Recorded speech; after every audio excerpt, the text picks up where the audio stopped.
when I'm looking at everything I need to manage during the day, and I remember that I have the chance to impact the rest of someone's life with the Empower Youth program, that's something that I choose to do first. I'm Merlin Namath. I live in Golden, Colorado. As donors, we've been involved with iEmpathize since the very beginning. My wife is a teacher, and she's used the Empower Youth program the last 2 years. And she comes home and talks about just, the different kids who have come up to her and said how it made a difference in their lives.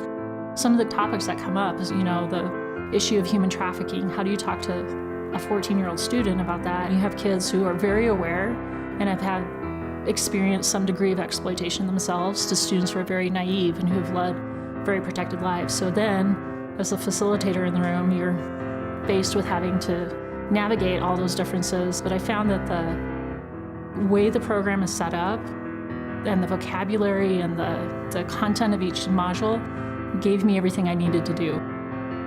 What do you do when you recognize that somebody needs empathy from you and you kind of have an idea of what to do, but they don't want to receive it? Do I try to push and I don't want to make you feel bad? Or make you or feel do I uncomfortable? step back but I don't want you to do something hurt? Yeah.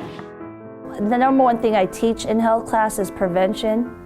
It fell right in line with my mental health unit that I'm required to teach. And the modules were so interesting. The kids were engaged. They loved doing all the activities. They liked discussion time, reflection time. Which person will you be? The person who chooses to walk by, or the person who says, I empathize? When the kids hear the people in the videos speak, they're given the language and the context, so there's some very concrete examples for us to talk about. We don't have to talk about all the what ifs. You learn red flags of someone who may be mistreating you or using you.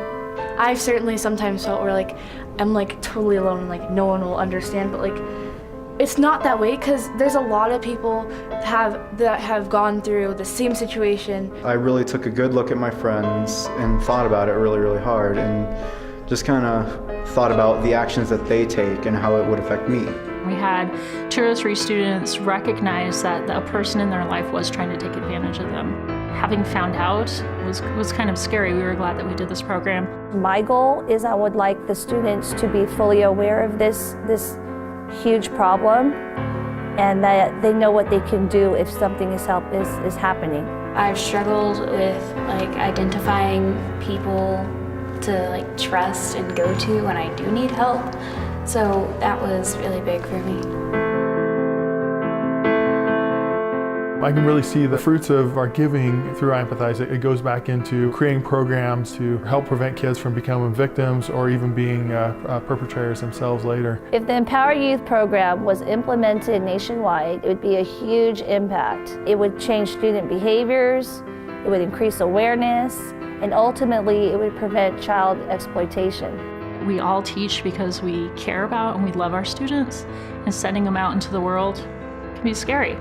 And this is really a way that we can equip them and protect them when we can't be with them.